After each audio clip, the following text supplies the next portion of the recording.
आगे हम लोग स्लाइड पे, स्लाइड विजिबल है? Good evening sir. अभी सर नहीं मैंने तो कर दिया है, इधर से तो दिख रहा है, विजिबल होना चाहिए। आ रही है सर स्क्रीन। आ रही है? Yes sir. हाँ चलिए चलिए, आप थोड़ा चेक कर लीजिए कहीं नेटवर्क इशू ना हो, है ना। चलिए मैडम, फिर रिकॉर्डिंग ऑन है आपकी?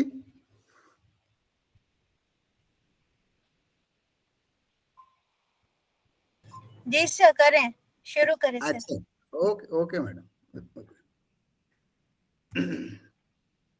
आते हैं हम लोग आज एक और कड़ी पर बैठ चलते हैं। PhD course work drawing and painting के 10 कक्षाओं में क्लास के सीरीज के 8वें पायदान पे आज हम लोग हैं, और आज का विषय कल और परसों की अपेक्षा थोड़ा ज्यादा इंटरेस्टिंग है। आर्ट स्कूल्स एंड इज्म, सैद्धांतिक थ्योरेटिकल सब्जेक्ट्स और गंभीर बातें कल 2 दिनों में हुई हैं। रिसर्च वर्क से पूरे डिपेंड कर रहा था, वो मेथोडोलॉजी से, उनके सैम्पलिंग, डाटा कलेक्शन से, डॉक्यूमेंटेशंस, ये सारी चीजें हम लोगों ने भी चर्चा की। और आज फिर से हम अपने विषय पर ही आते हैं। मूल रूप से ये हमारा सब्जेक्ट है आर्ट स्कूल्स एंड इज्म्स। इस पे चलते हैं, चर्चा करते हैं आपसे। थोड़ी इसकी पूर्व पीठ का देख लेते हैं। आर्ट स्कूल्स एवं इज्म अर्थात वाद पर आने से पहले हमारा जो केव पेंटिंग था, जो गुफाएं थी, शेल्टर्स थे, वो भी किसी स्कूल से कम नहीं है, और वो भी एक वाद था जिसको किसी ने बनाया नहीं था, स्वतः प्रस्फुटित हुआ था। और वह स्कूल आज भी हमें बहुत सारी सूचनाएं, जानकारियां उपलब्ध कराती हैं।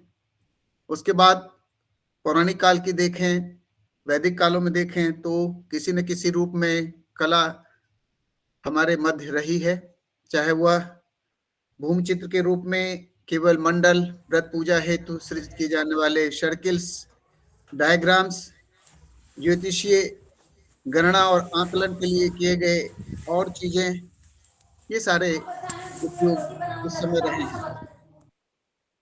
और आगे चलते हैं तो हम देखते हैं कि धीरे धीरे डेवलप करते हुए हम बहुत सारी कला पड़ावों को पार करते हुए शैलियों के साथ कदम से कदम मिलाते हुए पुनरुत्थान काल में, पुनर्जागरण काल में आते हैं, और उसके बाद हम आते हैं आधुनिक कला में। पुनर्जागरण कालीन कला की बात करते हैं तो वह मूल रूप से 19वीं सदी की बात है, और कुछ हद तक आरंभिक 20वीं सदी को हम उसमें ले सकते हैं। और इन्हीं अवधि की वस्तुएं हैं आर्ट स्कूल्स एंड इज्म वाद, जो वर्तमान समय में हमारे समक्ष इस रूप में प्रस्तुत है। इनकी विविधताएं रही हैं, इनकी विचित्रताएं भी रही हैं।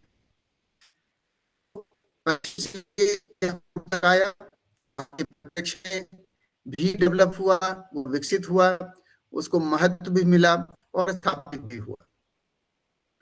तो हम आर्ट स्कूल एवं इज्म वाद क्या है? शिक्षण, प्रशिक्षण एवं विकास के लिए प्राचीन काल से ही कई शासकीय तथा गैर शासकीय संस्थाएं बनती बिगड़ती रही हैं, जिनके विभिन्न उदाहरण हमें अतीत से लेकर अद्यतन प्राप्त होते हैं। बहुत सारी शिक्षण संस्थानें और सरकारी या गैर सरकारी बनती रही और बिगड़ भी जाती रही हैं, कालांतर में उसका परिवर्तन होता है।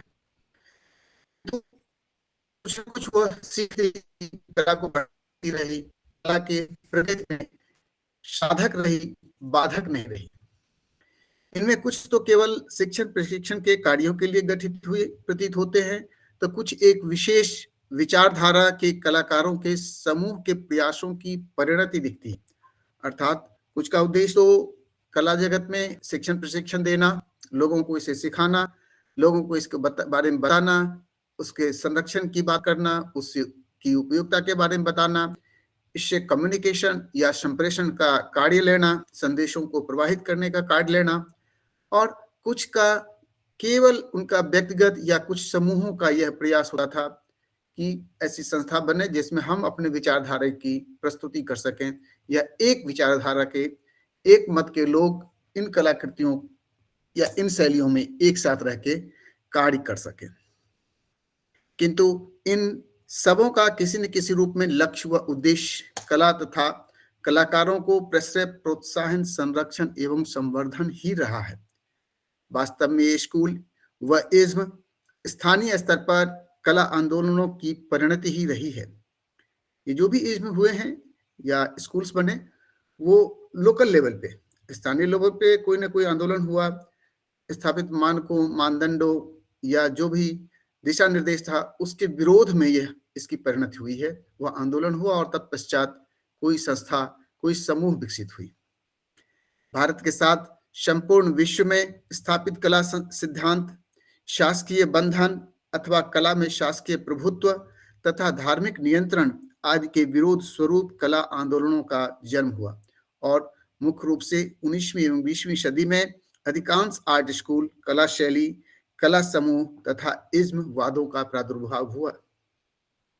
तो हम देखते हैं कि जो पहले से स्थापित सिद्धांत थे कला सृजन के, या जो तौर तरीके थे, जो चलन था, जो लोगों को पसंद था कि यह चीज होनी चाहिए, यदि उसमें परिवर्तन हमने चाहा, स्वीकार नहीं हुआ, इसलिए आंदोलन हुआ और यह कला स्कूल इज्म डेवलप होते चले गए।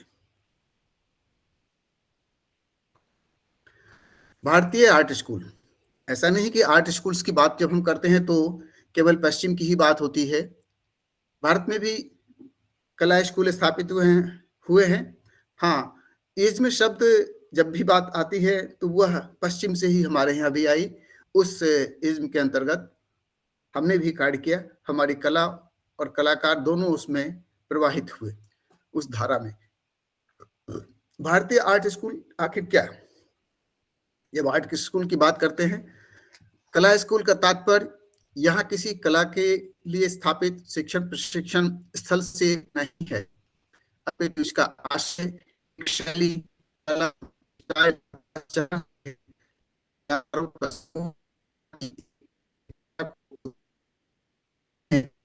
सिद्धांत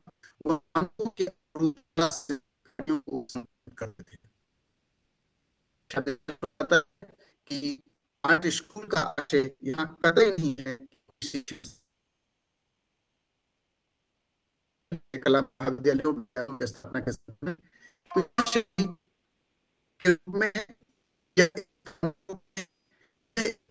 रूप में है, जैसे हम स्कूल करते हैं। स्कूल का तात्पर्य बंगाल का कोई है,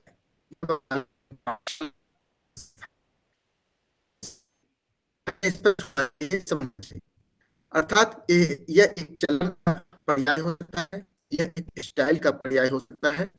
आज के जमाने में ट्रेंड्स कहते हैं, दैट मींस चलन, और कुछ कलाकारों का समूह इस विचार को उत्पन्न करती है, बनाती है, गर्म पानी के लिए, और प्रस्तुत करती है।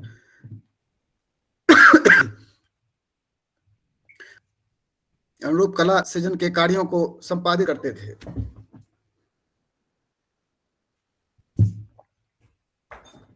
जब भी हम बात करते हैं बंगाल स्कूल, तो हम बंगाल पहुंचते हैं, और आपने देखा ईवी हेबल के द्वारा कलकत्ता को, मद्रास के बाद कलकत्ता आना, अवनी बाबू का उनसे संपर्क होना, और दोनों के प्रयासों से एक नई कला शैली या एक नया स्टाइल या ट्रेंड का डेवलप होना हम सभी जानते हैं। और जब आगे बात है बंगाली स्कूल की, तो हम शांतिनिकेतन तक पहुंचते हैं, और शांतिनिकेतन की कला, शिक्षण या बाकी ट्रेंड्स की बात करें, वह अद्भुत रही है, और उसका प्रचार प्रसार वैश्विक स्तर पर रहा है, क्योंकि वहां पढ़ने और पढ़ाने वाले वैश्विक स्तर के व्यक्ति होते हैं, रहे हैं। है।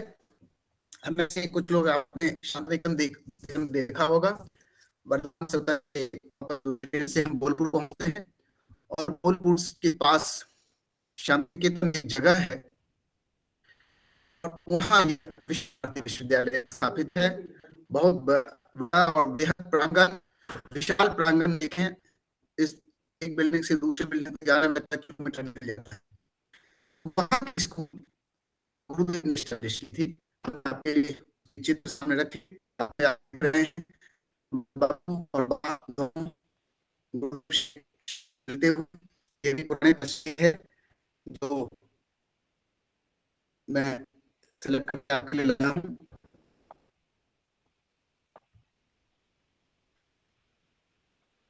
इसमें शांतिनिकेतन का दृश्य है, दूसरे में पंडित नेहरू के साथ गुरुदेव है। तो शांतिनिकेतन का कला जगत में योगदान अद्वितीय रहा है और कलाकारों की सीरीज देखें तो नंदलाल बोस, चिदंबरम मजूमदार, आप हल्दर साहब को देखें, सबने उस क्षेत्र में काम किया जो बंगाली स्कूल की उत्पन्न रही, उद्भूत प्रक्रिया रही, उन सब में इन सब का योगदान है। अवनी बाबू तो पूरे बंगाली स्कूल के प्रवर्तक ही रहे और अवनी बाबू को आप सभी जानते होंगे कि गुरुदेव के भतीजे थे। गगनेन्द्र नाथ टैगोर उनके भाई थे, वो उनका भी योगदान। तो यह इस प्रकार से भारतीय आर्ट स्कूल की बात करते हैं हम। फिर हम आते हैं नेक्स्ट स्लाइड्स में। भारत में बंगाली स्कूल इसी का एक प्रमुख उदाहरण है।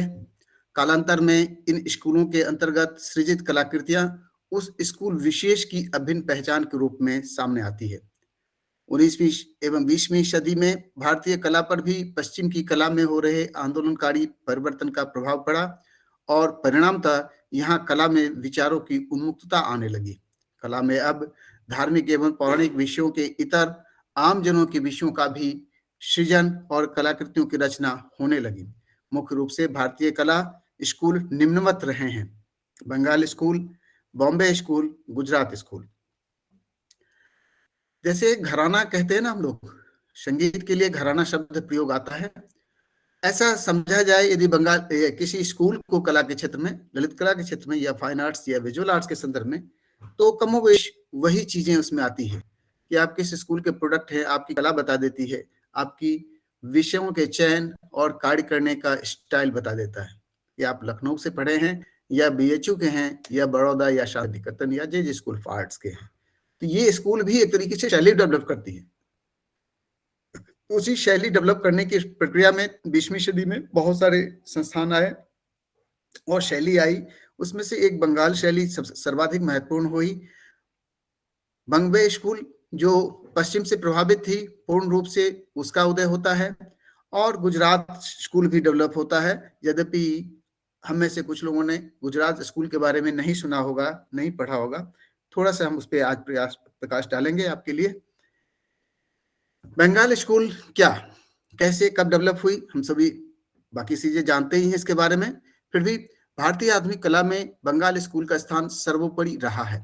इसने अपनी मौलिक पहचान भारत ही नहीं संपूर्ण विश्व में बनाई है।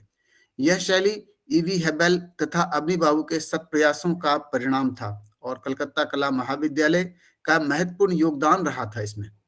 यदि कलकत्ता महाविद्यालय न होता तो यह शैली डेवलप नहीं होती, कलाकारों की संख्या श्रृंखला नहीं मिलती। वास्तव में 1902 में जापानी कलाकार निशिदा एवं ताइक्वान कलकत्ता आए थे, जिनकी फलस्वरूप अवनीनाथ टैगोर ने जापानी ढंग की कोमल रंग संगति को अपनाया और आकारों को सूचक रूप में अस्पष्ट अंकित करना आरंभ कर दिया, जिससे भारतीय और जापानी शैलियों का सम्मिश्रण हुआ और यही बंगाल शैली बंगाल स्कूल अथवा भारतीय पुनरुत्थान शैली के नाम से जाना गया। क्लियर है? हम सभी जानते हैं इस विषय को, कोई नई बात मैं लेके नहीं आया हूं, किंतु रिकॉल करनी चाहिए, बार बार पढ़ने से सुनने से याद रहती है इन चीजों को। तो ताइक्वान और निशिदा कही और अवनी बाबू के सत प्रयासों से यह चीजें डेवलप हुई। इस नव शैली के प्रचार प्रसार में टैगोर बंधुओं अवनी बाबू तथा गगनेन्द्र नाथ के साथ नंदलाल बोस, धनराज भगत, शैलोज मुखर्जी, DP राय चौधरी इस परंपरा के पोषक एवं संवर्धक माने गए। ऐसा नहीं कि केवल टैगोर परिवार ही इसमें लगे हुए थे, नंदलाल बोस का बहुत बड़ा योगदान है। इवन बंगाल स्कूल के साथ साथ शांति निकेतन के बड़े ही अच्छे गुरु थे। अवनी बाबू स्वयं में एक बड़े प्रसिद्ध और अच्छे गुरु में माने जाते हैं, श्रेष्ठ गुरु में माने जाते हैं। वो साहित्यकार भी उतने ही श्रेष्ठ थे। और नंदलाल बोस को भी हम सभी ने सुना पड़ा, वो भी एक अच्छे गुरु। धनराज भगत, डीपी राय चौधरी की बात करते हैं तो उनकी मूर्तियां कितनी दूर दूर तक पहुंची हुई हैं। संसद भवन की कई आकृतियां, पटना में आप शहीद स्मारक देखें और बहुतों जगह उनके बड़े बड़े स्कल्पचर्स लगे हुए हैं। ये सब थे। इसी बंगाल स्कूल से रविन्द्रनाथ टैगोर, खास्तगीर, मजुमदार, यामिनी राय, अमृता शेरगिल आदि कलाकार भी उत्पन्न हुए। कालांतर में इसी बंगाल स्कूल के नींव पर या आधार कह ले, जो आगे इन कलाकारों को प्रश्रय मिलता है, आगे ये कलाकार डेवलप होते हैं। उसमें बंगाल स्कूल का एक बहुत बड़ा रोल रहा है, भूमिका रही है। बंगाल स्कूल की कलाकृतियों को देख लें आप, ये स्टाइल्स हैं। इसमें आप ये आकृति हमको बताना नहीं पड़ेगा किसकी आकृति है, किस कलाकार की है, सभी जानते हैं यामिनी राय के बारे में। उनकी कलाकृतियां बंगाल स्कूल की कला शैली में लोक परंपराओं को संपूजित करती हैं, अर्थात लोक विषयों को, लोक कलाओं को उन्होंने इस विषय में रखा था और इनकी कलाकृतियां ज्यादा इसी तरीके की हैं जो उनकी एक अलग पहचान बनाती है। और ये स्वयं में अवनी बाबू की कृति भारत माता, जो बड़ी वॉश पेंटिंग में बनी हुई है, बड़ी उच्च कोट की है। ये नंदलाल बोस की कृतियां हैं, ये सुधीर रंजन खास्तगीर की कृतियां हैं। लखनऊ आर्ट्स कॉलेज वाले जानते होंगे उनके बारे में। ऐसे बहुत सारी चीजें और हैं जो बंगाल स्कूल को श्रेष्ठता प्रदान करती हैं, जिसमें ऐसा नहीं केवल पश्चिम का ही समावेश हुआ या केवल पूर्व का ही हुआ। हमने हमारी चीज को भी रखा, मौलिकता हमारी बची रही। नेक्स्ट स्कूल पे आते हैं, बॉम्बे स्कूल। बॉम्बे स्कूल आज भी आधुनिकता के लिए हम बॉम्बे को जानते हैं और उस जमाने में होता था किसी विषय वस्तु को लेकर के, तो वो मुंबई में ही होता था। यद्यपि कलकत्ता राजधानी हुआ करती थी, लेकिन कालांतर में मुंबई भी अच्छा शहर बस गया था बिजनेस पॉइंट ऑफ व्यू से, और आज तो है ही। तो बॉम्बे स्कूल का भारतीय कला जगत में आधुनिक तथा पाश्चात्य कला के प्रवर्तक के रूप में जाना जाता है। जो आधुनिक कला आया या जो पाश्चात्य कला भारत में आई, उनमें बॉम्बे स्कूल का बहुत बड़ा रोल रहा है। मैं यहाँ बॉम्बे स्कूल कह रहा हूँ तो बॉम्बे स्कूल ऑफ आर्ट से नहीं, जे स्कूल ऑफ से नहीं लेते हैं, बल्कि ये भी नहीं है कि जे स्कूल का योगदान नहीं रहा है, हम उस पर चर्चा करेंगे। लेकिन जो शैली पूरा थी, जो कलाकार बाहर भी थे, उनका भी योगदान इसमें रहा। तो वास्तव में इसके गठन में बॉम्बे कला महाविद्यालय तथा बॉम्बे आर्ट सोसाइटी का सम्मिलित योगदान रहा है। इन दोनों का योगदान रहा है। एक शासकीय व्यवस्था में बॉम्बे स्कूल ऑफ आर्ट, या जिसे बाद में हम sir J school of art के नाम से जानते हैं, उनका योगदान, और दूसरा बॉम्बे आर्ट सोसाइटी रही, जो एक कलाकारों की अपना संगठन था, अपनी सोसाइटी बनी हुई थी। इन दोनों के प्रयास से बॉम्बे स्कूल डेवलप हुई। इसने भारतीय आधुनिक कला का सूत्रपात किया था। वास्तव में इन्हीं के द्वारा भारतीय आधुनिक कला का श्री गणेश माना जाता है। यद्यपि हमें नहीं भूलना चाहिए कि भारतीय आधुनिक कला के जनक के रूप में गुरुदेव रविन्द्रनाथ टैगोर का नाम लिया जाता है। उनकी आरंभ, जबकि वो बंगाल शैली से प्रभावित थे, लेकिन आधुनिक कला के रूप में उनका नाम पहले आता है। ये दोनों ही संस्थान महत्वपूर्ण कला स्थल के रूप में विकसित हुए। बॉम्बे कला महाविद्यालय आज sir J school of art के नाम से मशहूर है और आधुनिक कला जगत में अपनी भूमिका निभाते हुए संपूर्ण विश्व में प्रसिद्धि पाती है। ये J school of art sir J school of art के नाम से जाते हैं, जमशेद भाई जीजी भाई टाटा के द्वारा एस्टेब्लिश की गई थी, जिसके बारे में आप सब जानते हैं। और इन संस्थान में ये बहुत बड़ा कैंपस है। आपको मैंने शायद बताया ही होगा कि उनकी अप्लाइड आर्ट की क्लासेज अलग, कॉलेज टाइप की हैं, और पेंटिंग स्कल्पचर की अलग है। बड़ा कैंपस है और आधुनिक रूप में कार्य होते हैं। मॉडल की अच्छी स्टडी वहाँ होती है, वेस्टर्न इफेक्ट वहाँ देखेंगे कार्यों में। तो ये दो कृति हमने सैंपल के रूप में आपके पास रखे हैं।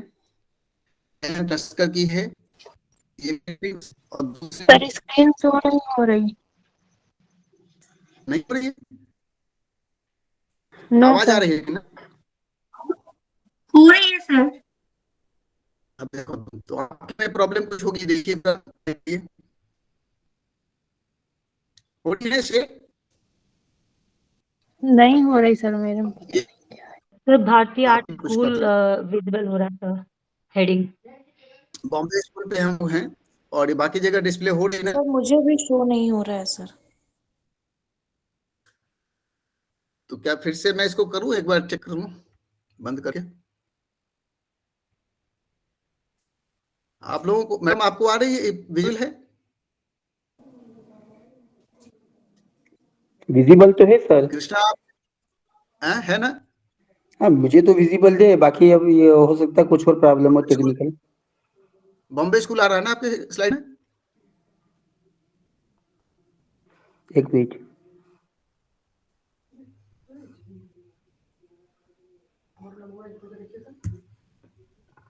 बॉम्बे स्कूल आ रहा है तो ठीक है, नहीं तो फिर से मैं एक बार करके देख लेता हूँ। एक मिनट सर। कृष्णा आप आवाज सुन रहे हैं मेरी? Yes sir. सर मुझे तो शुरुआत से ही विजुअल नहीं है, शायद मेरे यहाँ ही कोई नेटवर्क प्रॉब्लम हो इसलिए। तो अच्छा तो चलिए मैं एक बार फिर से क्लोज करके फिर स्टार्ट कर देता हूँ। बाकी रिकॉर्डिंग्स तो अपनी चली रही है, तो शायद ठीक हो जाए। कभी कभी दिक्कत आती है। भारतीय आर्ट स्कूल ही आ रहा है सर। हाँ, तभी ये लोग कह रहे हैं कि वो नहीं आ रहा है। विजिबल है, चीज तो विजिबल, मगर हाँ वो है ना आगे नहीं बढ़ रही है स्लाइड। शेयर नहीं हो पा रही थी। हाँ, या तो शेयर नहीं हो पा रही जो भी। तो ये थोड़ा सा रिस्पॉन्स जल्दी हो जाना चाहिए था, तो आसान रहता है। एनीवे मैं फिर से करने की सुन तो कोशिश। लिया है, इसके सबने सुना तो ही। हाँ, फिर भी मैं कर देता हूँ फिर से।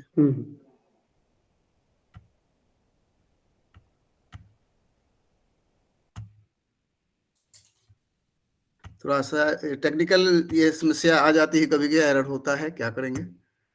एनीवे अगेन मैं शेयर कर दिया है। देखिए अब विजिबल हो रहा है आपके पास? यस सर अब आ गया। Yes sir. फर्स्ट स्लाइड है। हाँ यस सर। सर। स्लाइड बदल रहे हैं। आर्ट स्कूल, भारतीय art school, yes sir. Yes sir. Then Bengali school. School and Yes, इज्मा, ये तो है ना फ्रंट पेज ही है सर। हाँ, अब आ रहा है। अब आया सर? बॉम्बे स्कूल आ गया? हाँ यस अभी इसका सर। हेडिंग सर वो पहले बॉम्बे वाली, स्कूल आ गया। yes, आ sir. गया ना? सर वो हाँ, पहली वाली स्लाइड्स एक बार फिर से दिखा दीजिए। कर दे रहा हूँ फिर से। ये फर्स्ट ये आर्ट स्कूल है इस्लामाबाद, इस पे है फर्स्ट स्लाइड। सेकंड में हमने शांति निकेतन का रखा हुआ है। इसमें बापू के संग गुरुदेव हैं, बा भी साथ में है एक चित्र में, और दूसरे चित्र गुरुदेव के संग हमारे प्रथम प्रधानमंत्री नेहरू जी हैं। आ रही है क्लियर? हाँ सर अभी यस सर अब आ रहा है। ओके, अब ये बंगाली स्कूल के चित्र हैं, जिसमें मैंने पहले ही बताया कि एक यामिनी राय के चित्र है, नंदलाल बोस जी के चित्र है, और भारत माता की आप जानते ही है अवनी बाबू का चित्र है, और फिर दूसरा एक जो म्यूरल है वो नंदलाल बोस का है। और हम बॉम्बे स्कूल में पहुंच गए थे। बॉम्बे स्कूल से दो चित्र हमने आपके लिए रखे थे, एक गेटवे ऑफ इंडिया और एक कंपोजिशन है। इसके बाद इस कड़ी में एक गुजरात स्कूल आता है। आप देख रहे हैं इसमें तथाकथित लगा हुआ है। तथाकथित समझ रहे हैं आप लोग? शो कॉल्ड, ऐसा माना जाता, ये बहुत ज्यादा विज्ञापित नहीं हुआ, बहुत ज्यादा इसका प्रसार नहीं हुआ, किंतु साहित्यों में जब आप हिस्ट्री में जाते हैं तो यह एक पड़ाव आता है कि जहां हमें लगता है गुजरात स्कूल भी डेवलप हुआ था। क्यों? तो वहां वास्तव में इस स्कूल के अंतर्गत जिस कला शैली का विकास हुआ, मात्र वह 1940 से 60 ईस्वी के मध्य ही प्रचलन में रहा था। ये बहुत लंबी इसकी आयु नहीं थी और बहुत सारा रिस्पॉन्स उसको नहीं मिला था। इनमें बंबई के चित्रकार ही अधिक थे, जिसे चार्ल्स फाब्रे ने नव गुजराती स्कूल नाम दिया था। कुछ लोग मिल गए थे गुजरात से बिलोंग करने वाले, और उन्होंने इसको जोड़ा था, एक संगठन के रूप में बनाया था। इस स्कूल के चित्र मुख्य रूप से 14 से लेकर 16वीं सदी के मध्य बने प्राचीन गुजराती पुस्तक चित्रों पर आधारित होती थी, किंतु यह उनकी नकल कतई नहीं होती थी। अलंकरणों पर आधारित यह शैली दूरगामी नहीं सिद्ध हुई। आपने गुजरात शैली के बारे में पढ़ा हुआ। अभ्रंश शैली की बात जब भी हम करते हैं मध्ययुग के आसपास, तो गुजरात शैली आती है, उसमें पोथी चित्रण वहां आता है। पुस्तकों में बॉर्डर्स के रूप में या इस खाली स्पेस को भरने के लिए अलंकरण डेकोरेशंस किया जाता था। वही परंपरा को थोड़ा निभाते हुए इन्होंने कुछ कलाकार मिल गए कि भाई ये भी एक शैली है, इसमें क्षेत्र का भाव भी आता है। पश्चिम के क्षेत्र का कोई शायद प्रतिनिधित्व नहीं मिल रहा होगा मुंबई में या बॉम्बे स्कूल में, इसलिए उन्होंने इससे विमुख होकर करके नए शुरुआत की होगी, किंतु ज्यादा दूर तक वो नहीं चल पाए होंगे क्योंकि संख्या उनकी कम रही होगी और रिस्पॉन्स नहीं होगा। तो ये काम भी वही करते थे, उन्हीं पुस्तक चित्रों पर आधारित कुछ चित्र करते थे, किंतु वो नकल नहीं करते थे उससे, और अलंकरण आधारित ही चित्र ये हुआ करती थी। इसका बहुत ज्यादा प्रचार प्रसार या हम सभी ज्यादा नहीं जानते हैं। आर्ट स्कूल्स के बाद कला में बड़ा क्रांतिकारी आंदोलन आता है, और आप 1880 के बाद या 90 और ले लें, वहां से लेकर के स्वतंत्रता प्राप्ति तक कई समूह डेवलप हुए, आर्ट सोसाइटी या ग्रुप्स कह लें। जैसा कि मैंने पहले ही बताया है कि ये सारे ग्रुप्स या सोसाइटी या दल, बल्कि दल भी नाम है, तो लगता है कि यह किसी विरोध या आंदोलन का नाम रहा होगा। कला समूह मूल रूप से किसी कला आंदोलनों की अथवा उपज आंदोलन किसका और किससे उत्तर मिलता है।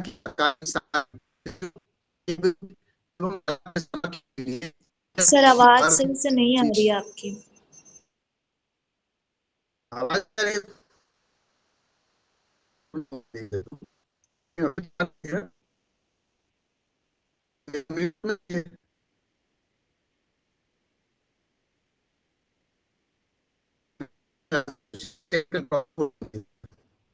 हाँ सर, शायद नेटवर्क इशू।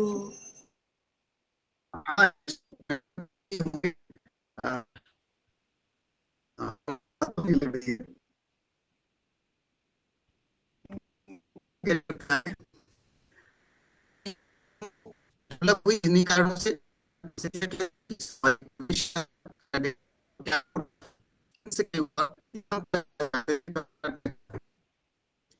इन कारणों से ये समूह डेवलप हुए होंगे। देखा जा सकता है जो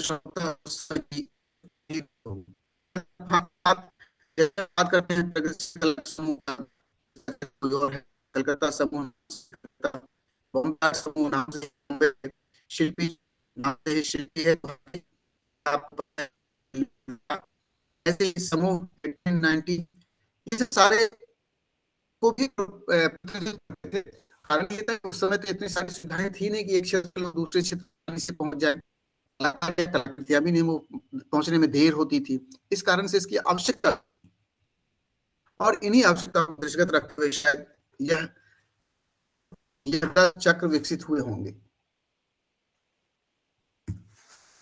नेक्स्ट आते हैं प्रगतिशील कला समूह। प्रगतिशील कला समूह पहला एक ग्रुप है, नाम से ही प्रोग्रेसिव आर्ट ग्रुप कहलाता है, इसे कहते हैं। बना हुआ कला समूह, और आपको पता होगा कि स्थापना 1927 हुई, कारण एक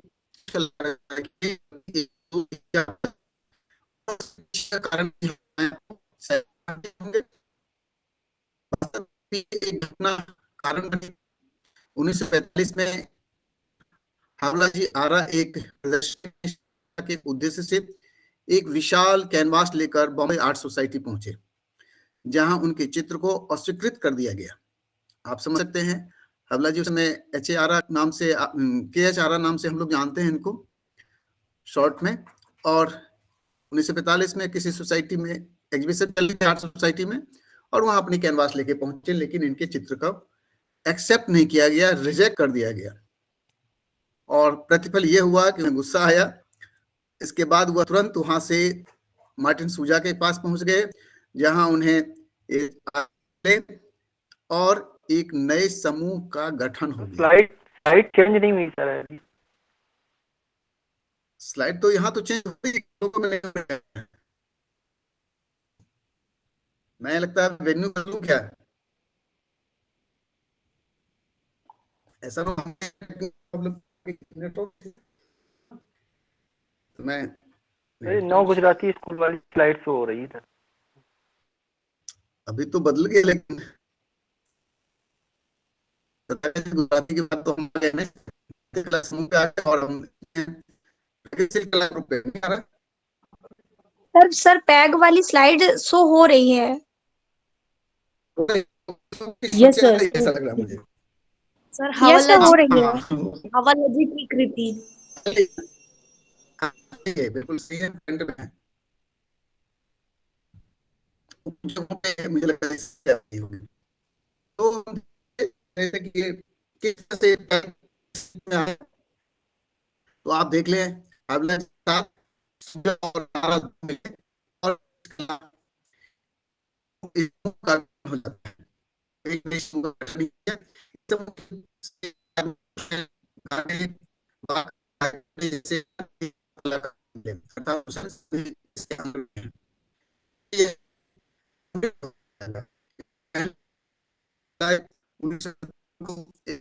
लगी सकते हैं किस तरह से किया।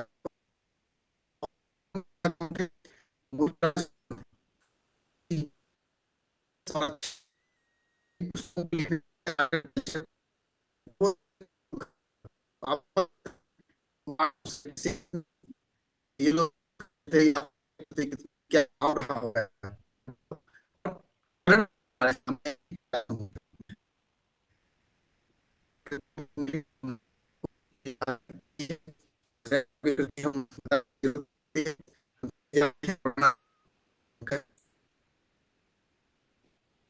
सर वॉइस क्लियर नहीं है और स्लाइड भी चेंज नहीं हो रहा सर।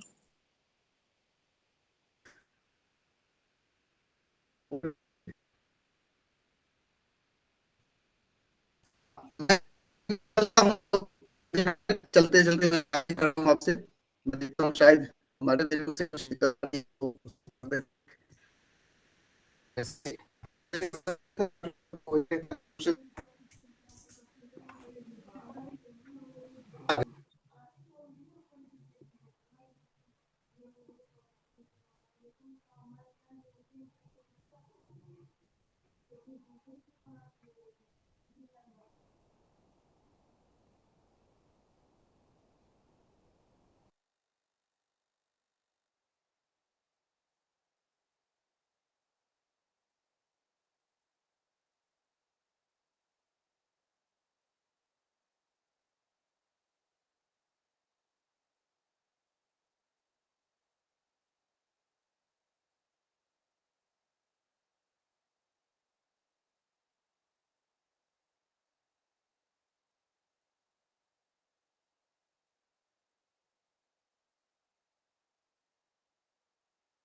अब देखिए शेयर हो रही है स्क्रीन कलकत्ता समूह।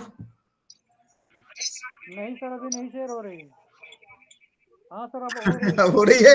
हाँ सर आ सर। गया सर। आज लगता है कुछ यस सर। टेक्निकल प्रॉब्लम हम लोग को थोड़ा तंग कर रखा है।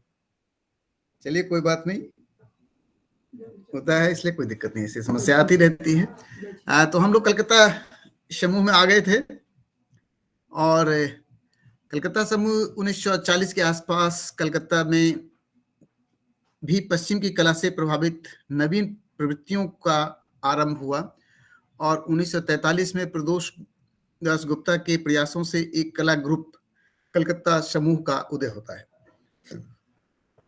अभी हम पश्चिम कला के लिए या आधुनिक कला के लिए मुंबई को समझ रहे थे। मुंबई थोड़ा पहले आ गया, पश्चिम से भारतीय भूभाग का भी वो पश्चिम क्षेत्र है तो शायद पास पड़ता है कलकत्ता के अपेक्षा, इसलिए जल्दी आ गया हो।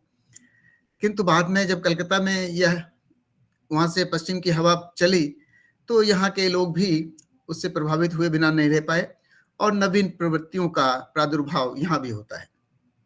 परिणामतः प्रदोष दास गुप्ता 1943 ईस्वी में कलकत्ता में एक ग्रुप का स्थापना करते हैं, समूह बनाते हैं कुछ कलाकारों को लेकर, जिनका नामकरण हुआ कलकत्ता समूह ही रखते हैं।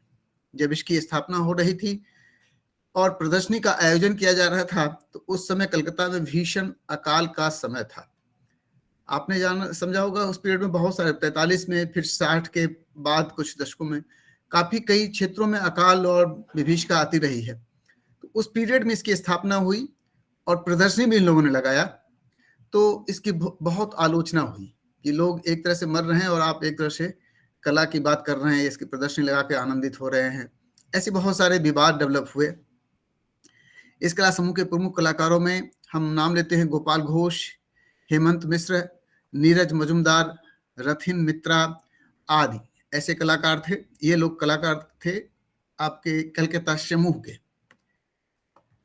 इस समूह को बहुत ज्यादा पॉपुलर हालांकि ये भी नहीं हुआ जितना पैग हुआ था और जितना शिल्पी चक्र हुआ। दो ग्रुप ज्यादा सक्सेस हुए, ज्यादा लंबी उसकी आयु थी और चली। फिर हम किंतु इनका अपना रोल है, थोड़े काल के लिए ही सही, लेकिन आज हम जान रहे हैं रोल है, भूमिका उनकी रही है कला विकास में, इसलिए हम शायद इनको आज पढ़ रहे हैं। इसके बाद हम शिल्पी चक्र पे आते हैं। शिल्पी चक्र अच्छा एक समूह था कलाकारों का और बड़ी संख्या में इसमें भी कलाकार जुड़े थे। कारण इसका यह भी हो सकता है कि यह दिल्ली की संस्था थी या दिल्ली में यह डेवलप हुई और दिल्ली हमारी राजधानी हो चुकी थी जिस कारण से लोग हैं। और एक कारण यह भी है कि भारत का बंटवारा हुआ था तो पाकिस्तान के कलाकार या बांग्लादेश के कलाकार जो दिल्ली आ सकते थे वो दिल्ली आकर के जम गए थे, तो उन लोगों ने एक समूह का गठन किया था। स्वतंत्रता प्राप्ति के समय भारत में एकमात्र सरकारी संस्थान के रूप में all India fine arts and craft society काम कर रही थी, जो आज भी कर रही है। कलात्मक संबंधी गतिविधियों की यह एकमात्र सरकारी संस्थान थी उस समय। दिल्ली का Sharda Ukil school of art Bengal school शिक्षा के लिए जाना जाता था। वहाँ शारदा वकील एक आर्टिस्ट थे और उनके द्वारा यह स्कूल चलाया जा रहा था, प्रशिक्षण केंद्र चल रहा था।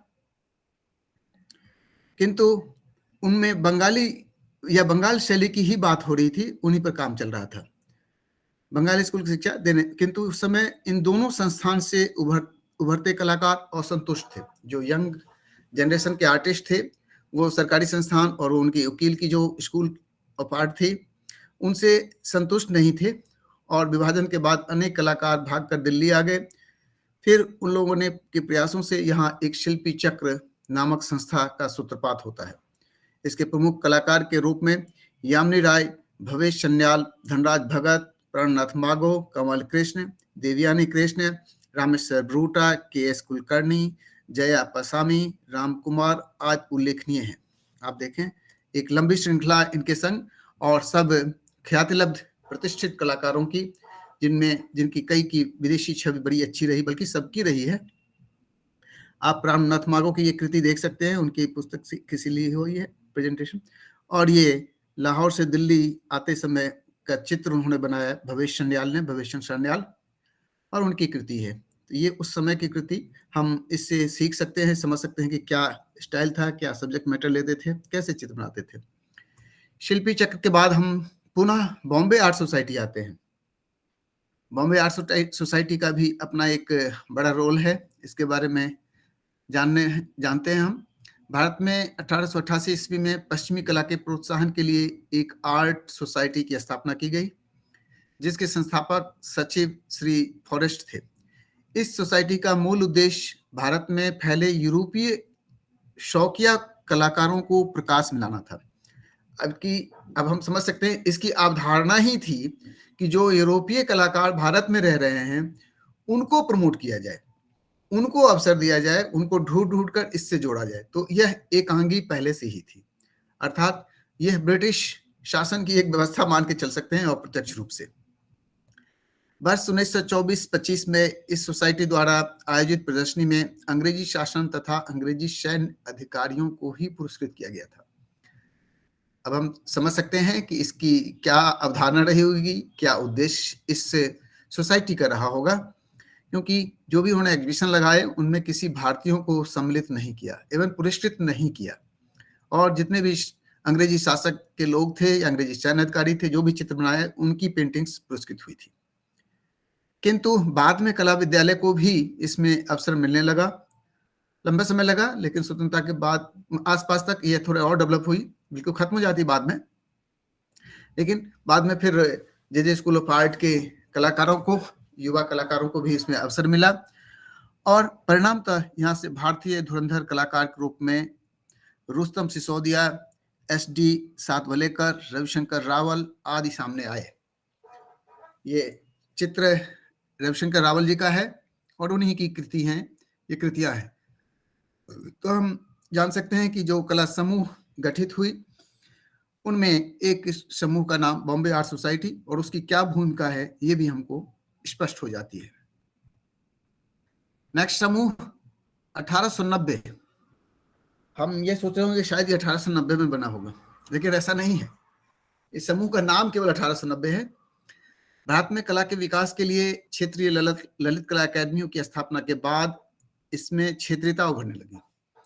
जब भारतीय शासन व्यवस्था डेवलप होने लगी तो ललित कला अकादमी दिल्ली स्थापित हुई, और उसी आधार पर सभी प्रांतों में ललित कला अकादमी की स्थापना सुनिश्चित की गई। यद्यपि बहुत सारे प्रांतों की ललित कला अकादमी समाप्त हो चुकी है, बल्कि कुछ जगहों पर स्थापित ही नहीं हुई, और कुछ जगहों की ललित कला अकादमी बड़ी ही समृद्ध है। कम से कम हम प्रसन्न हो सकते हैं और हमें गौरव होना चाहिए कि हमारी उत्तर प्रदेश राज्य ललित कला अकादमी बहुत ही समृद्धशाली अकादमी में से एक है, और उनकी गतिविधियां निरंतर चलती रहती हैं। तो ये जो अकादमी उस समय डेवलप हुई तो इनमें क्षेत्रीयता डेवलप होने लगी, क्षेत्रवाद विकसित हो गया, जिस कारण से इसके विरोध होने लगे, और परिणाम स्वरूप 1963 में कुछ कलाकारों ने मिलकर दिल्ली में एक कला ग्रुप की स्थापना की और नाम दिया ग्रुप 1890। आप समझ सकते हैं दिल्ली में हुई और 1963 में होती, स्वतंत्रता प्राप्ति के काफी बाद हो रही है। इस ग्रुप की स्थापना का आधार मात्र विरोध का प्रतिफल था, केवल विरोध ही था और कुछ नहीं था इसके पीछे। बाकी सारी गतिविधियां दूसरे के चल ही रही थी, जिस कारण इसकी आरंभिक यश मौलिक शैली से भी नहीं थी। आरंभिक इसका कोई मौलिक अपनी शैली नहीं थी, किंतु इतना अवश्य था कि ये कलाकार पश्चिमी कला के अनुकृतियों के पक्षधर नहीं थे।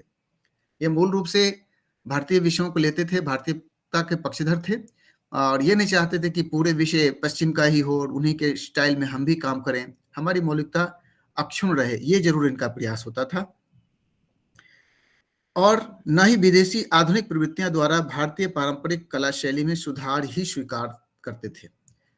ये आधुनिक प्रवृत्तियों में जो परिवर्तन आ रहा था पश्चिम से, उसे भी अस्वीकृत कर रखा था इन्होंने। अर्थात भारतीय पारंपरिक शैली को इन्होंने बचाना चाहा, उसमें संरक्षण उसका किया। आगे चलकर यह भारतीय आधुनिक कला को विकसित किया, जिनके कुछ कलाकारों में जे स्वामीनाथन, एरिक बोबेन, गुलाम मोहम्मद शेख, जयराम पटेल, हिम्मत शाह और कई कलाकार उल्लेखनीय हैं, अंबादास, ऐसे बहुत सारे कलाकारों ने फिर इसमें योगदान दिया। जे स्वामीनाथन का योगदान हम भोपाल के भारत कला भवन में भी मानते हैं। उन्हीं के सत प्रयासों से यह कला स्थल डेवलप हुई थी भोपाल की, और उसमें आधुनिक कला पे तो काम होता ही होता है, आदिवासी जनजातियों कला का भी संरक्षण मिलता है। तो हम यह बात स्पष्ट होती है कि जो पौराणिक या पारंपरिक हमारी कला शैली है उसे भी बचाना इनका उद्देश्य था। नेक्स्ट आते हैं हम भारतीय कला की चर्चा स्कूल और वादों के बाद पश्चिम की तरफ चलते हैं। और पश्चिम की जगत में बहुत सारे वादों ने, और क्षेत्र भी बहुत बड़ा है, विशाल है पश्चिम पूरा, तो उन पर बहुत ज्यादा मटेरियल्स उपलब्ध हैं और बहुत ज्यादा चर्चा की जा सकती है। किंतु संक्षिप्त में हम कुछ वादों को आपके समक्ष रखने का प्रयास किए हैं, बहुत शॉर्ट में, और पश्चिम की कला में वादों की उत्पत्ति कब, कैसे, क्यों होती है उस पर थोड़ा प्रकाश डालते हैं। हम जानते हैं कि रेनेसां के बाद वहां वादों का समय आता है और उस पर कई वाद जन्म होते हैं, फलीभूत होते हैं। पाश्चात्य समकालीन कला मुख्य रूप से 19वीं सदी में अस्तित्व में आती है, और इस अवधि में कलाकारों के स्वच्छंद भावना एवं स्वतंत्रता के आधार पर प्रभाववाद अनेक वादों को लेकर सामने आता है। प्रभाववाद आता तो है ही, साथ अनेक वादों को लाता है। भावना क्या थी इस अवधि में कलाकारों की? तो स्वच्छंद विचारधारा, स्वतंत्र अभिव्यक्ति का आधार, अभिव्यक्ति का स्वतंत्र आधार, और स्वच्छंदता, कुछ भी चित्र करना है, कुछ भी क्रिएट करना चाहिए, इनोवेशन होना चाहिए, नया होना चाहिए, प्रयोग धर्मिता होनी चाहिए, अनुसंधान होना चाहिए। यह मूल उद्देश्य इन वादों का रहा है। इस अवधि में कला नितांत प्रयोगवादी एवं अनुसंधान परक हो गई थी। अब कला मात्र समाज सेवा तथा अर्थोपार्जन का साधन नहीं थी, बल्कि वह व्यक्तिगत अभिव्यक्ति का साधन बनकर उभरी, और इनमें कलाकारों के वैयक्तिक अनुभूतियों का प्रस्तुतिकरण होने लगा। ये बहुत बड़ी बात थी। कला को यदि समृद्ध करना तो फ्रीडम होनी चाहिए, लेकिन स्वच्छंदता नहीं होनी चाहिए, जो कुछ कलाकारों के चित्रों में दिखता है। जैसे हुसैन के कई एग्जाम्पल आप देख सकते हैं, जिसे सभी स्वीकार नहीं करते, किंतु हम प्रयोग को स्वीकार करना चाहिए हमें, और करते भी हैं। इनमें कला और व्यक्तिगत अनुभव, जो हमारी अनुभूति है उसकी प्रस्तुतिकरण तो होनी ही चाहिए कला में। हमें दूसरों के निर्देशन में कार्य करना, फिर तो वो शिल्प हो जाती है, कला रही नहीं जाती। अब कला में धर्म, शासकों तथा धनाढ्य वर्गों का वर्चस्व समाप्त हो गया था, और कला में स्वच्छंदतावादी विचारधारा मुखर हो उठी थी। आपने देखा है पीछे रोमन शैली हो, रोमनेस्क हो, बाइजेंटाइन, गोथिक, आप और भी क्रिश्चियन जिसमें भी देखें, सब में धर्म की प्रधानता रही है। कम से कम भारत में इतना नहीं रहा है जितना पश्चिम में हम चर्चा करते हैं, या हो सकता है कि हम दूर से देखते हैं तो हमें वो चीज आभास होती है जो ज्यादा लाइट में होती है। पुनर्जागरण काल के बाद कलाकारों में नवीनता तथा वर्चस्व की होड़ सी लग गई, जिस कारण अनेकों वादों का प्रादुर्भाव हुआ। पुनर्जागरण काल के बाद हम देखते हैं कि कलाकारों की संख्या किस तेजी से बढ़ती है, किस तेजी से, तीव्र गति से शैलियां डेवलप होती हैं, और उन शैलियों को वादों का ही नाम दिया गया है। ये वाद विभिन्न वादों के नाम से मशहूर हो जाते हैं। इनमें से कई वादों का प्रचलन तो मात्र 15 से 20 वर्षों तक का ही रहा है, और कुछ कलाकार भी कई वादों से जुड़े हुए दिखते हैं। एक कलाकार की आयु यदि 70-80 वर्ष रही है तो कम से कम 4-5 वादों से संपर्क में रहे हैं वो। ऐसा कई बार दिखता है। उनकी पेंटिंग अलग अलग श्रेणियों में बांट सकते हैं। ये वाद कुछ नहीं तो कम से कम कलाकृतियों को सृजन में सहभागिता रही। अनेक प्रकार के कलाकृतियों का सृजन हुआ, स्वतंत्र विचारों की अभिव्यक्ति हुई, सामान्य जन की सहभागिता उसमें हुई। चित्रों के पात्र अब आम जनता भी होने लगे। छोटे से विषयों को भी बृहद बनाकर प्रस्तुत किया जाने लगा। जिन विषयों को हम तुच्छ समझते थे, चित्र के योग्य नहीं समझते, उन पर भी चित्रकारिता की जाने लगी। ये सारी चीजें इसी श्रेणी, ऐसे ही विचारधाराओं में कई और नए विषयों को का भी प्रादुर्भाव होता है। जैसे लैंडस्केप पेंटिंग थी ही नहीं इससे पहले अलग से, वह भी हम देखते हैं कि रोमांटिसिज्म के अंतर्गत डेवलप होती चली जाती है। तो ये वादों का युग पश्चिम में शुरू होता है। इसके अंतर्गत सैंपल के रूप में कुछ वादों का उल्लेख यहाँ पर है। विभिन्न वाद पर एक दृष्टिपात कर ले। नवशास्त्रीयतावाद, रोमांसवाद, यथार्थवाद, अति यथार्थवाद, प्रभाववाद, उत्तर प्रभाववाद। इसके और भी शाखाएं हैं, प्रतीकवाद, भाववाद, घनवाद, अभिव्यंजनावाद, भविष्यवाद, भंवरवाद, सुरीलवाद, किरणवाद, सर्वोच्चवाद, रचनावाद। ये एक संक्षिप्त है। इसमें से कुछ वादों पर हम ब्रीफ आपके संग चर्चा करेंगे। जैसे पहला नवशास्त्रीयतावाद। नवशास्त्रीयतावाद क्या, अर्थात यह तो शास्त्र शब्द इसमें पहले से लगा ही है, तो शास्त्रीयतावाद होनी चाहिए, लेकिन नहीं। शास्त्रीय कला हम ग्रीस या यूनान की कला को मानते हैं, रोमन कला को मानते हैं शुरुआत के, किंतु यह नवीन शास्त्रीयतावाद का उदय हम जानते हैं कि पश्चिमी या इटालियन पुनर्जागरण कालीन कला के पश्चात, जब हम बारोक को भी अध्ययन कर लेते हैं, या उसका पीरियड जब बारोक का निकल जाता है, रोकोको का निकल जाता है, उसके बाद नव शास्त्रीयतावाद का प्रादुर्भाव होता है। अर्थात पुनः लोग शास्त्रीयता की तरफ मुड़ते हैं और एक नई शैली का प्रादुर्भाव होता है। पूर्ण रूप से उसी की कॉपी नहीं होती है, इसलिए नव शास्त्रीयतावाद नाम दिया जाता है। वास्तव में फ्रांस में 18वीं सदी के अंतिम चरण में पुनः शास्त्रीय कला की ओर लोगों का आकर्षण व रुझान बढ़ने लगा। लुई 15वें के शासनकाल में चर्च व महल आदि भवनों के साथ चित्र सृजन में ग्रीक साज सज्जा को महत्व मिलने लगा, पुनः इसका महत्व मिलने लगा, जो भी इसमें खत्म हो गया था। परिणाम स्वरूप ग्रीकन कला के प्रभाव से फ्रांस में पौराणिक कथा को लेकर कई चित्रों की रचना हुई। इन्हीं ग्रीकन रोमन शैली को नव शास्त्रीयतावाद के रूप में जाना जाता है। इसके मुख्य कलाकार के रूप में जॉक डेविड एवं अग्र का नाम उल्लेखनीय है। इसमें हमने जॉक डेविड के एक चित्र को रखा है और एक अग्र का है। यह एक उल्लेख नव शास्त्रीयतावादी स्टाइल के चित्र माने जाते हैं। ये कलाकार माने, ये मैंने पहले भी बताया कि कई शैलियों के कलाकार भी हो सकते हैं। इसके बाद आप अगली कड़ी में जब हम चलते हैं अध्ययन करने के लिए, तो हमारे पास रोमांसवाद आता है। रोमांसवाद शब्द फ्रेंच शब्द रोमा से बना है, जिसका होता है साहसिक या रोमांचक। तो 19वीं सदी के अंतिम चरण में कला दर्शन शास्त्र, समाज विज्ञान एवं पदार्थ विज्ञान पर आधारित थी, जो आम जनता के विषयों को भी समाहित करती दिखती है।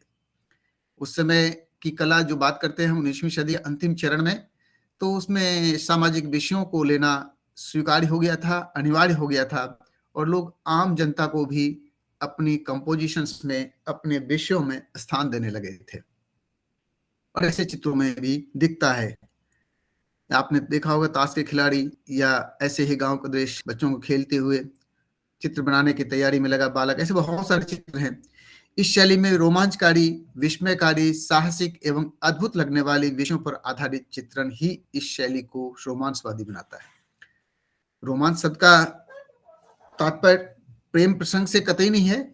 इसका तात्पर्य है रोमांचकारी घटनाओं से जो रोमांचित कर सके, या विस्मयकारी अथवा साहसिक कृत्य से, साहसिक कार्यों से, साहसिक यात्रा हो सकता है, साहसिक पर्वतों की चढ़ाई हो सकती है। ऐसे विषयों को इसमें लिया गया था जो अद्भुत लगे और लोग देखता रह जाए। आधुनिक चित्रकला की इस शैली को हम इसी नाम से, इसलिए रोमांसवाद के नाम से जानते हैं। इनके प्रमुख कलाकारों के रूप में नाम लेते हैं ओजेन डिलाक्रा, फ्रांसिस्को डी गोया, विलियम टर्नर, जॉन कॉन्स्टेबल आदि इसके प्रमुख कलाकार थे। फ्रांसिस्को डी गोया की एक चित्र 1814 की बनी हुई है, और 1802 की जॉन कॉन्स्टेबल की पेंटिंग्स है, जो लैंडस्केप है उस पीरियड में आप देख सकते हैं। ये दो चित्र हमने सैंपल के रूप में रखा है। रोमांसवाद के अंतर्गत ही लैंडस्केप या प्रकृति चित्रण या भूदृश्य का चित्रण एक स्वतंत्र अस्तित्व के रूप में सामने आता है। तो कॉन्स्टेबल स्कंग आप देखें, टर्नर भी बड़े अच्छे कलाकार थे, विलियम टर्नर। ये रोमांसवाद कलाकार को समृद्धशाली बनाने में इनका योगदान रहा है। इनके पश्चात हम प्रभाववाद एवं उत्तर प्रभाववाद की बात करते हैं। प्रभाववाद, नव प्रभाववाद भी आता है। ऐसे और भी बहुत सारे चीजों को देखें तो कई चरणों में उसे बांटा जा सकता है, बांटा गया है। सामान्य तरफ से हम यदि केवल पुनरुत्थान काल कह देते हैं, रेनेसां कह देते हैं, लेकिन उसमें प्लेटो, अर्ली एंड हाई रेनेसां की भी बात आती है। ऐसे सभी का उदय, चढ़ाव, यौवनावस्था और फिर ढलान, ये तीनों होता ही होता है। तो इनके संदर्भ में भी एक मनोरंजक घटना आती है। 1863 ईस्वी में पेरिस में राष्ट्रीय कला प्रदर्शनी से अस्वीकृत चित्रों की प्रदर्शनी हुई, जिसे अस्वीकृत चित्रों की प्रदर्शनी का नाम दिया गया। राष्ट्रीय कला प्रदर्शनी लगाई गई थी, लेकिन बहुत सारे चित्रों को वहां अस्वीकृत कर दिया गया था। आज भी होता है, हम अकादमी भेजते हैं, हमारी पेंटिंग नहीं सिलेक्ट होती है तो हम दुखी होते हैं, और इसमें जुड़ के बहुत सारे लोग प्रतिरोध विरोध करते समय अलग पेंटिंग्स के एग्जीबिशंस भी लगाते हैं। आज भी होता कभी। तो ऐसे ही कुछ हुआ, वहां से जो एक्सेप्ट नहीं हुई उन पेंटिंग्स की या उन चित्रों की एक अलग प्रदर्शनी लगी, जिसका नामकरण ही रखा गया अस्वीकृत चित्रों की प्रदर्शनी। इस प्रदर्शनी में एडवर्ड माने की चित्र तृण पर भोज की कट आलोचना हुई थी। तृण पर भोज उनकी एक पेंटिंग फेमस है, जिसको हम सब जानते हैं। वास्तव में यहाँ यह शैली शुरू हुई जिसमें विषय नगण्य हो गया और सामान्य तथा सूक्ष्म विषयों को भी प्रभावपूर्ण ढंग से सृजित किए जाने की परंपरा विकसित हुई, और इसी का नामकरण प्रभाववाद दिया गया। अर्थात विषयों का महत्व कुछ भी नहीं रह गया, सूक्ष्म तुच्छ समझने वाले विषय प्रभावपूर्ण तरीके से प्रस्तुत किए जाए, ये महत्वपूर्ण हो गया। अर्थात दिखावे की बात ज्यादा हो, जो प्रभावित कैसे करे लोगों को। विषय छोटा सा तो क्या हो गया, प्रभावित करे, वो आकर्षक लगे, उसका इफेक्ट हो, इंपैक्ट हो, ये महत्वपूर्ण हो गया था। विषय कुछ भी हो सकता है। सेजान, क्लॉद मोने, देगा, रेनवार, वान गो आदि इसके प्रमुख कलाकार थे। इस शैली के अंतर्गत 80 से 1905 तक का प्रचलित प्रयोगों को उत्तर प्रभाववाद कला शैली के नाम से भी जाना जाता है। 1880 से 1905 की अवधि, लगभग 25 साल, इनको हम इस शैली उत्तर प्रभाववाद के रूप में जानते हैं, और इनके मुख्य कलाकार के रूप में एडगर डेगा, विंसेंट वान गो आदि उल्लेखनीय है। राइट हैंड में जो स्टिल लाइफ है फ्लावर वाली, वो विंसेंट वान गो के चित्र हैं, हम इसको देख सकते हैं कितने, और ये सेजान की कृति है, बड़ी माने की है। तो ये सारे चित्र आप देखें परिवर्तित होते रहे, मतलब कैसे बदल रहे हैं, एक एक शैली में अपनी अपनी कुछ खासियत, कुछ विशेषताओं के साथ प्रभाववाद और उत्तर प्रभाववाद। इसके बाद अभिव्यंजनावाद की बारी आती है। अभिव्यंजना, एक्सप्रेशनिज्म, जिसमें ज्यादा एक्सप्रेसिव हो, आकृतियां कई बार इसमें कम होती हैं, रंगों या दूसरे विषय वस्तुओं के द्वारा विषयों को प्रस्तुत करने का प्रयास किया जाता है। और एडवर्ड मंक, ये एक पेंटिंग उनकी है 1983 की बनी हुई है, जो हम देख सकते हैं। फिर कंडेंस्की के एक चित्र हैं जो आपको अभिव्यंजनावाद के उदाहरण को प्रस्तुत करता है। बहुत सारे वाद हैं, उन पे बहुत सारे डिटेल जाना संभव नहीं है, तो हमने थोड़े थोड़े हाइलाइट्स के रूप में आपके लिए रखे हैं कुछ स्लाइड्स, और ये अभिव्यंजनावाद के चित्रों को हम देख के थोड़े नमूने के रूप में इसके बारे में समझ सकते हैं।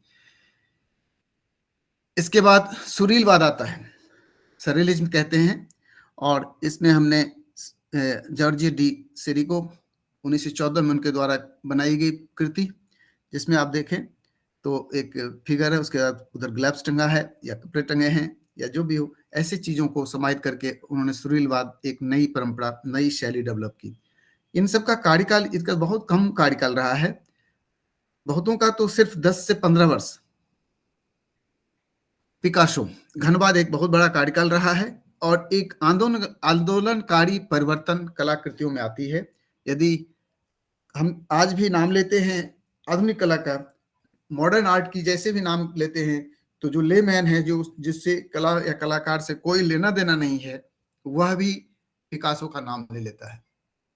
या आर्टिस्ट को भी कभी कभी कमेंट्स के रूप में कहा, बड़े पिकासो बन रहे हो या बड़े हुसैन बन गए हो, ऐसी बातें कह दी जाती है। अर्थात ये दो नाम जितने भारत में हुसैन साहब फेमस हो गए, ऐसे ही घनवाद के प्रणेता पिकासो भी, यद्यपि जॉर्ज ब्रॉक पहले आते हैं, उनका कार्य इसमें आरंभिक कलाकार के रूप में उन्हें जाना जाता है, लेकिन पॉपुलैरिटी के रूप में पिकासो को हम महान कलाकार के रूप में मानते हैं। और रेनेसां पीरियड में जिस तरीके से Leonardo da Vinci, Michael Angelo और राफेल का नाम आता है, तो उसी प्रक्रिया में, उसी श्रेणी में यदि हम चर्चा करें तो घनवादी कलाकार पिकासो का नाम वर्ल्ड में नंबर 1 पर आता है, और खास करके आधुनिक और समकालीन कला परिदृश्य में पिकासो एक महान उपलब्धि, महान एक हस्ताक्षर कला जगत में। आप देखिए उसी क्यूबिज्म से, क्यूबिज्म में हम जानते हैं कि क्यूब के आकार में, घन के आकार में वस्तुओं को रखना, एक ज्योमेट्रिकल फॉर्म्स को लेकर के चित्रों को संजोना, और उसी की अगली कड़ी ट्यूबिज्म है, मतलब ट्यूब को लेकर के जो पाइप्स हैं उसको लेकर के ये फर्नांड लेजर 1919 की चित्र है उनकी। मैंने इन्हीं आधार पर रंगों को देखिए, ज्यादातर सारे ब्राइट कलर्स हैं, कुछ प्राइमरी कलर्स भी इस्तेमाल किए गए हैं और बिल्कुल चमक इसमें है। तो ऐसे कृतियों को रख करके उन्होंने अभिव्यक्ति की अपने विचारों की, अपनी भावनाओं की, और एक विषय को नए सिरे से प्रस्तुत करने का प्रयास किया इस ट्यूबिज्म में, जो क्यूबिज्म का ही एक स्वरूप है। फिर भाववाद, जिसे हम जंगलवाद के नाम से भी जानते हैं, और इसमें हेनरी मातिस तथा हेनरी रोसियो 1905 में उनकी चित्र बने हैं। ये मातिस की इधर वाली चित्र है, ये वाली, और जो फिगर है सब्जेक्ट इसमें रोसियो की है। ये एक भाववाद, जंगलवादी कलाकार। इसकी भी आयु बहुत शॉर्ट रही, अल्पकालीन वाद के रूप में यह भी मानी जाती है। ये छोटे छोटे ही हैं। इसके बाद एक दादावाद भी आता है। दादाइज्म हम नाम जानते हैं, यह प्रथम विश्व युद्ध के बाद यह डेवलप होती है। उसके प्रकोप से जो जन्म प्रथम विश्व युद्ध के बाद होती थी, जो एक अनौपचारिक आंदोलन था, और इस शैली के अनेकों प्रतिभागियों के लिए यह आंदोलन पूंजीवाद तथा उपनिवेशवाद के विरोध के स्वरूप एक प्रदर्शन के रूप में था।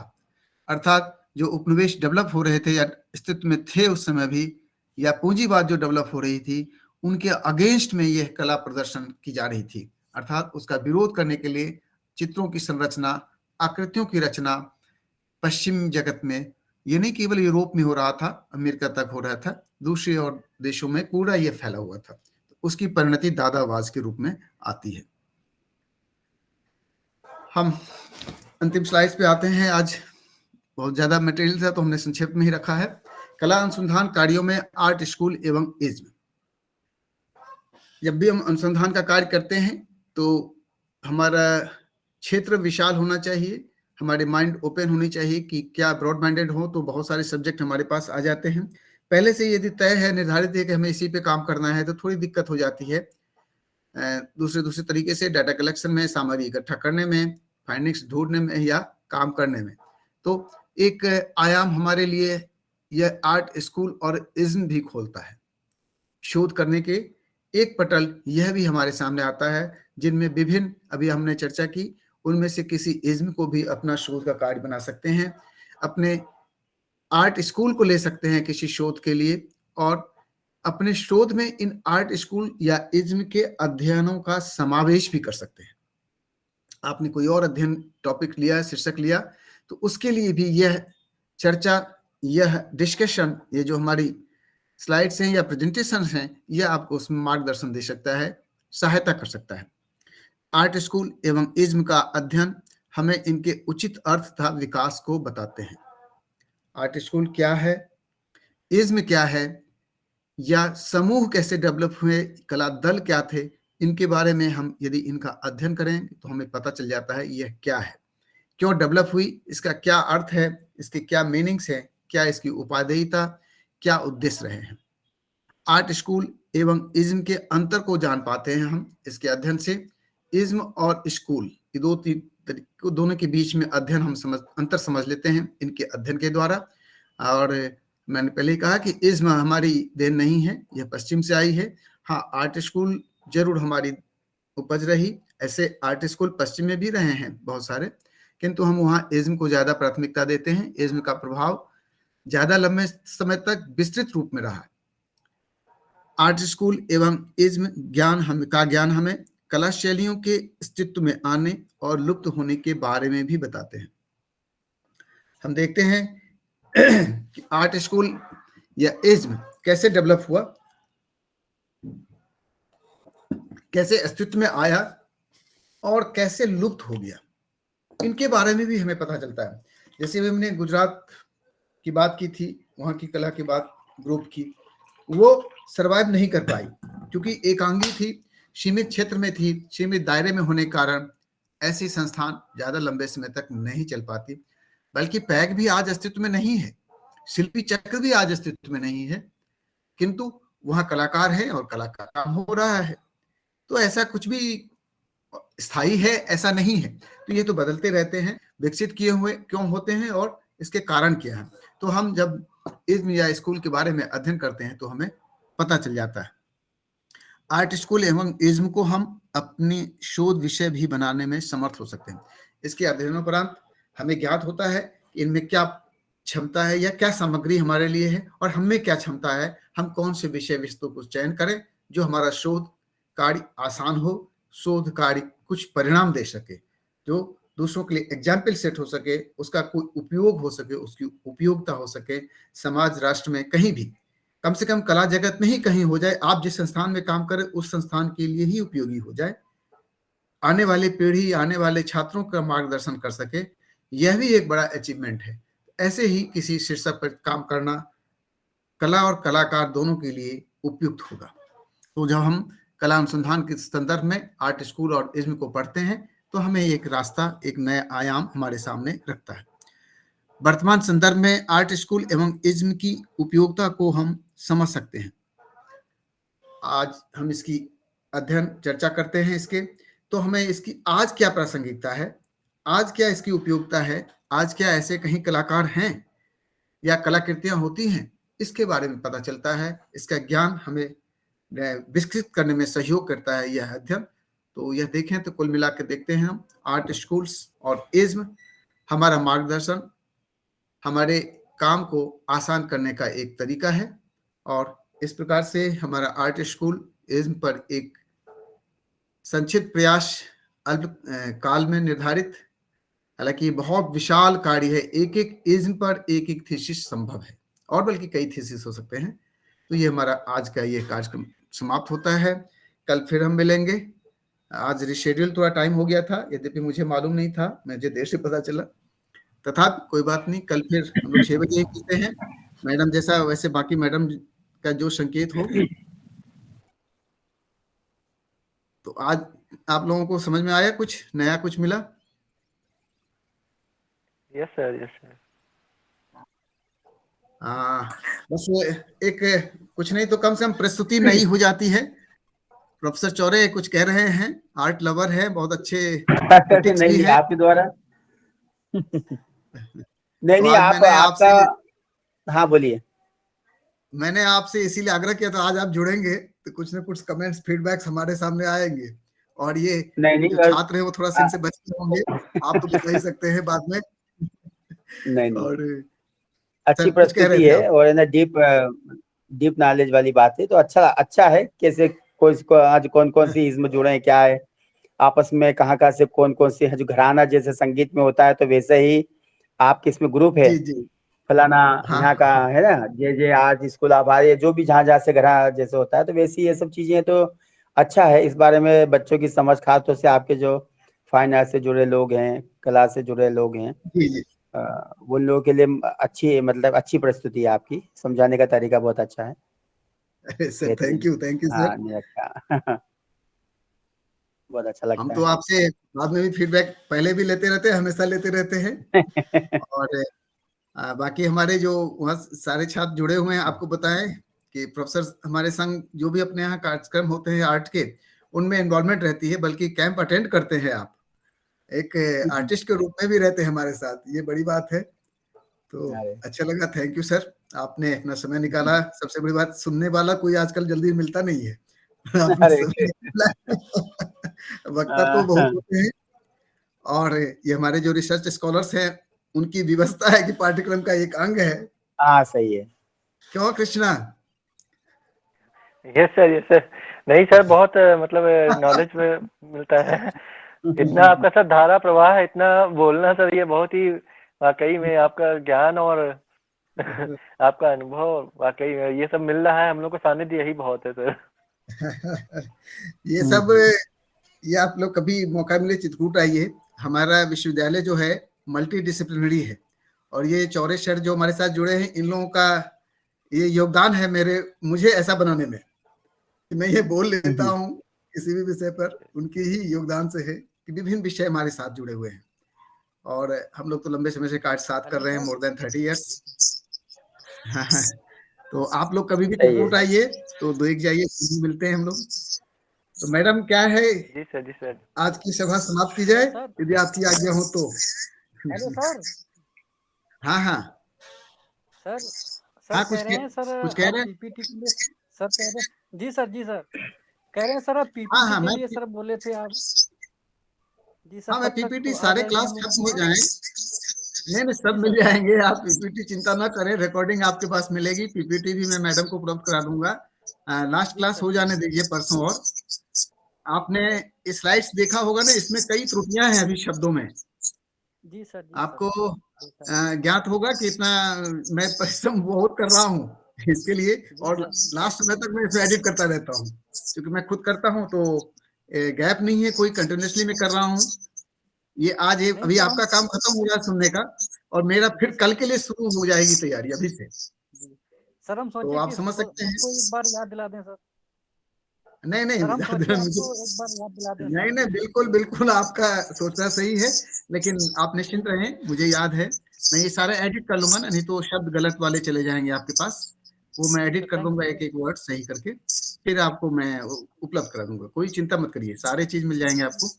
मैं मैडम को संप्रेषित कर दूंगा ये सारी डॉक्यूमेंट। जी थैंक यू सर। और आपके लिए तो मैं इतना मेहनत कर रहा हूँ, तो आपको तो मिलेगी मिलेगी चीजें।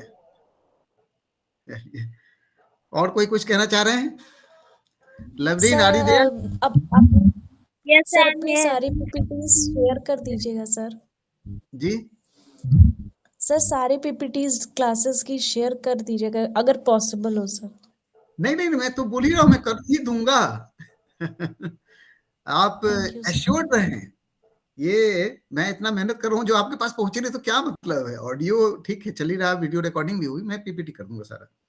ये सारे बस एडिटिंग करना है मुझे, जो शब्दों का उसमें देख रहे त्रुटियां हैं बहुत सारी, तो उसको मैं ठीक करके सारा आफ्टर द जो लास्ट क्लास उसके 2-4 दिन बाद में काम करके भेज दूंगा आपको। आप निश्चिंत रहिए। और आपके पास तो मेरे कॉन्टेक्ट भी है, इस पर आप मुझसे भी मिल सकते हैं बाद में, वैसे मैं मैडम को दे ही दूंगा। हाँ Lovleen, are you yes saying sir. Something? No कैसे सर। लगा? सर अच्छा था। अच्छा चलो ठीक है। यस सर और थैंक कुछ यू लोग जुड़े सर। हुए हैं, चलो। हाँ हाँ हाँ, चलो ठीक ठीक। ये हमारी दूर की स्टूडेंट है, ये हरिद्वार से यहाँ आई हुई पढ़ने के लिए। मार्ग में बहुत सारे आर्ट्स कॉलेज पढ़े थे, लेकिन इसने कहा नहीं हम चित्रकूट ही जाएंगे। Yes sir. हाँ बीच में लखनऊ तो ये पहुंचती ही रहती, जाती आती भी रहती, फिर भी कहने चित्रकूट ही आएंगे। अच्छा लगता है, चलिए आप लोग जुड़ जाते हैं तो थोड़ा सा कुछ न कुछ मिलेगा ही। मैडम क्लोज करा जाए, मैडम यदि सुन रही हो तो। जी सर। हाँ तो चलिए मैडम, थैंक यू, तो आपको फिर कल मिलते हैं, और शिवरात्रि आप सभी को। जी जी, शुभ रात्रि सभी को, नमस्कार। Thank you thank you sir. Sir good night. Thank you sir. Thank you sir. Thank you, it's okay, good night Thank you, sir. Everyone. Good night, शुभ रात्रि। नमस्ते सर। नमस्कार। गुड नाइट नमस्ते सर। मैडम, नमस्ते। मिलते हैं कल madam, कल का टाइम तो यही 6 बजे ही रखते हैं, फिर बताइएगा कोई रीशेड्यूल होता है। जी सर वो 6 ही ठीक है, फिर 6 ही रखते हैं। हाँ, हाँ हाँ okay okay, bye, okay good night everyone. Good night. Good night sir. किया ना मैंने डाला है।